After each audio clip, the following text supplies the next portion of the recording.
Hey there, welcome to another edition of The Night Sky This Week. I'm your host, Andrew Fazekas, The Night Sky Guy. Welcome to another week. It's July, not June anymore, but July 5th, 2021. And we have a lot of really interesting things in the night sky to show you this week. So why don't we dive in?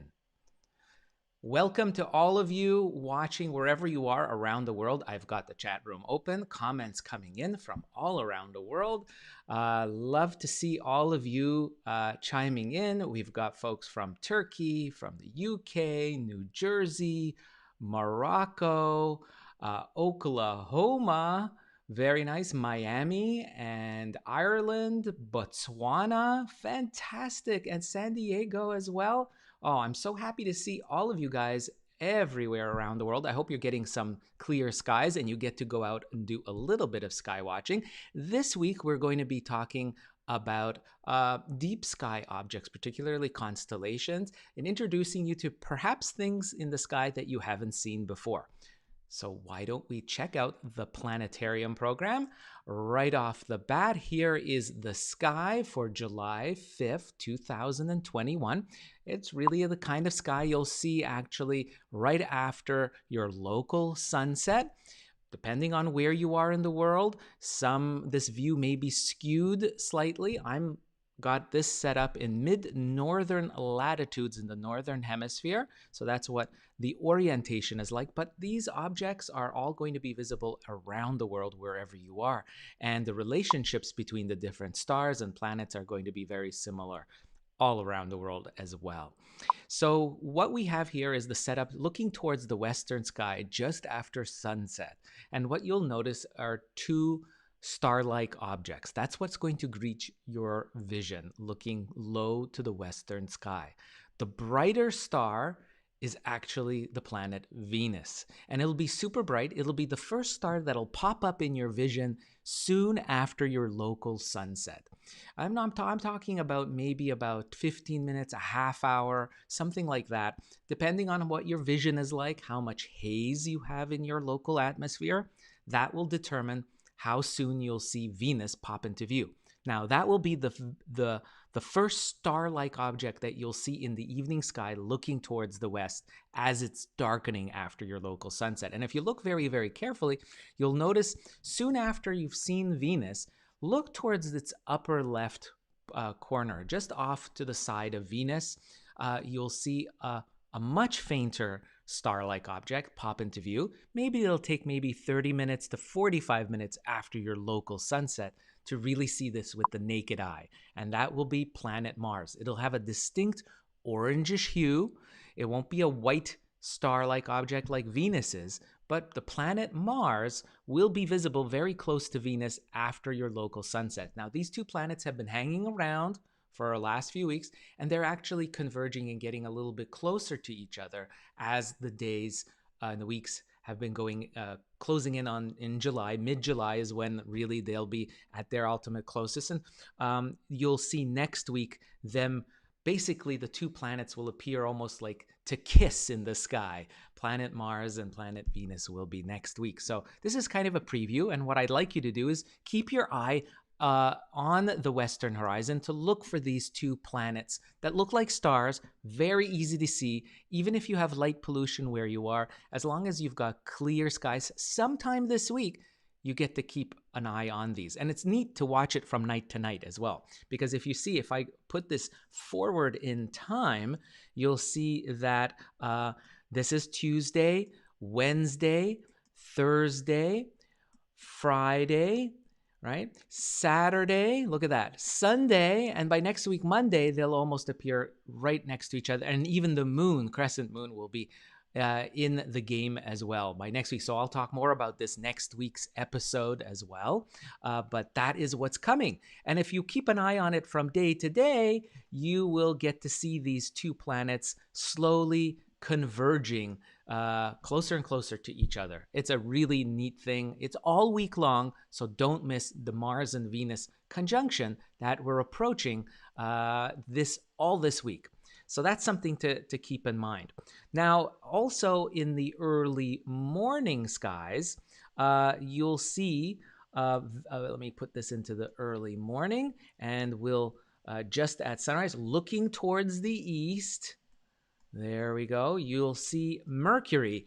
For you, those of you that wake up very early in the morning, Mercury will be another planet that you can see before your local sunrise. And this week is really the best time to see Mercury as it's the farthest away from the sun. The sun, as you can see below here, just below left of Mercury here for those of us in the northern hemisphere. Of course, this is switched onto the other side for those of you in the southern hemisphere. But what you'll notice is that Mercury will be at a much farther distance, making it an easier target for unaided observing. So that means not using binoculars or telescopes. This is a great chance to pick it out with just your eyes. The trick with Mercury is that you want to get that sweet spot and time where it's dark enough in the sky that you'll see that glowing pinpoint of light from Mercury. Mercury's faint. It's not easy, but it's something that you should be able to see with your unaided eye this week. So that's your observing challenge for this week.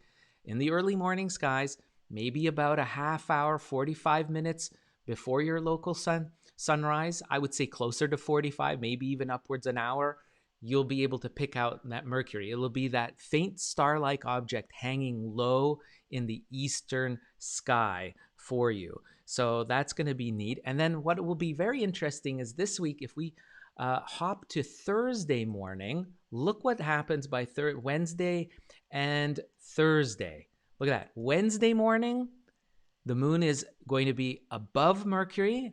And then by Thursday morning, the moon and Mercury will appear together in the sky, side by side. So if you're having problems finding Mercury, the moon will act as a wonderful guidepost for tracking down this innermost planet. Again, the moon is a great guidepost. It'll be a real whisker-thin moon. You can see I'll zoom in a little bit so you can see just how thin it'll be. Very spectacular to see that. And again, this is something that you may want to go out, while it's, about a half hour. I'm putting this a little bit earlier, show you at a half hour. It'll be closer to the horizon, right? So you really need a clear view towards the east-northeastern sky horizon. No trees or buildings if possible, and it'll make it much more easier to see the site. And it'll be a great photo opportunity too. So if you've got a smartphone, then you can set it up on a tripod or try it freehand as well, and you can take some really neat photographs of the moon, and you'll be able to spot Mercury on the photograph too. That will be a great photographic challenge to try as well. And I know you'll probably be wondering, what are those other bright stars close to the moon and Mercury when you're watching them Wednesday and Thursday morning? Well, the one on the upper left of the pair will be Capella. That's the brightest star in the constellation Auriga. Okay. And then the other one to the right, upper right of the pair, the Moon Mercury pair, will be Aldebaran, our old friend from the constellation Taurus the Bull. So those two stars will be flanking this beautiful pair higher in the early morning sky. Again, about an hour to a half hour before your local sunrise looking towards the east. So that's a really beautiful setup all week long. Now, what you'll notice is that the moon, as we head towards the end of this week, toward the work week at least, Thursday and Friday, by Friday, the moon will have disappeared from our skies. As you can see right there, very, very close by Friday morning. And basically by Friday evening, it'll be officially new moon phase. It'll be new moon. That means the moon will be out of our evening skies, leaving behind perfect conditions for looking at deep sky objects, constellations, learning your constellations. There's no interference from the glare of the moon.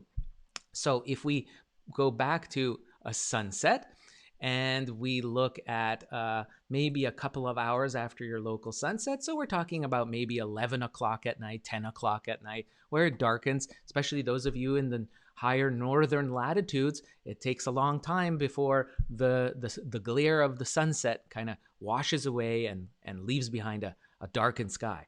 But here you can see the setup for the sky. And we talked last week about the summer triangle. You may remember that. That's rising in the eastern skies early in the evening and then dominates the high southern skies.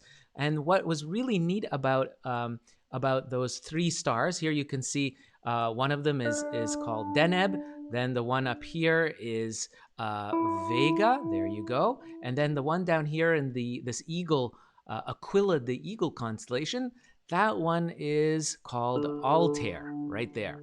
So that marks the summer triangle. And you can see this hazy band running across this triangle. Well, that's the Milky Way, our home galaxy, one of the arms stretched out before us of the spiral galaxy. But what I want you to look at is towards the southern and southeastern horizon.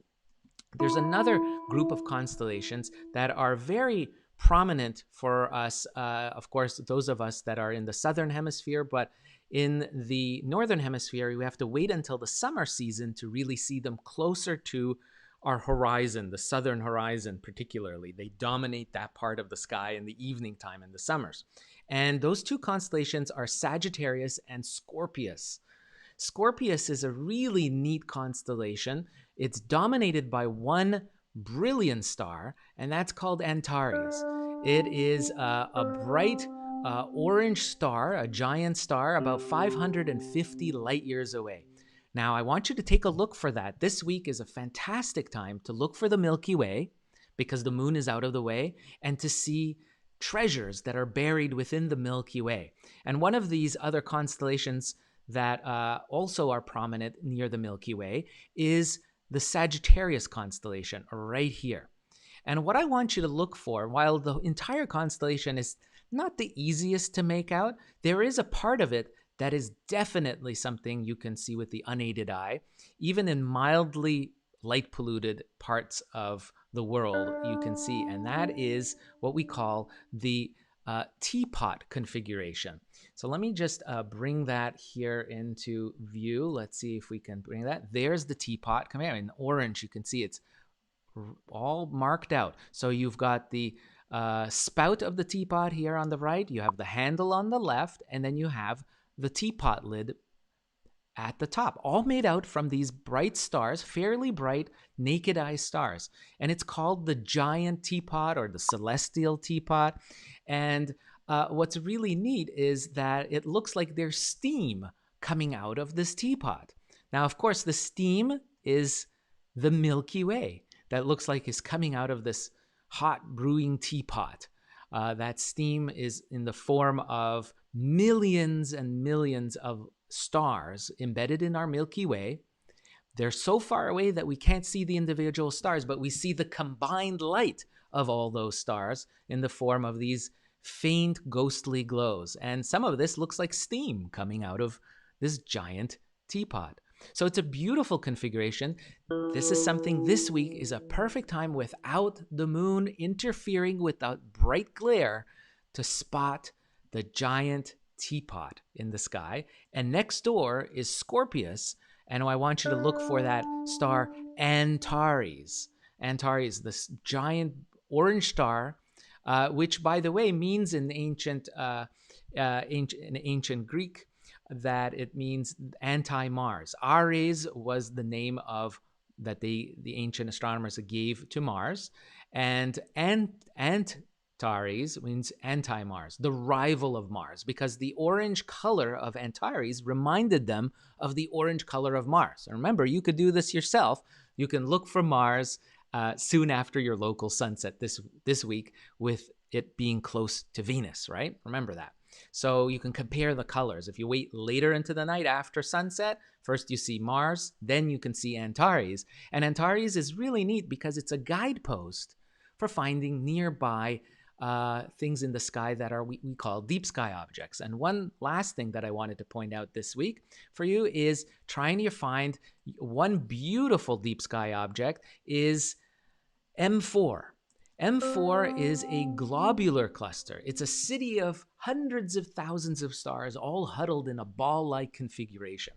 And Antares, being a brilliant orange star, easy to see even within city limits, will offer a great guidepost in pointing your binoculars, or better yet, even if you have telescopes lying around.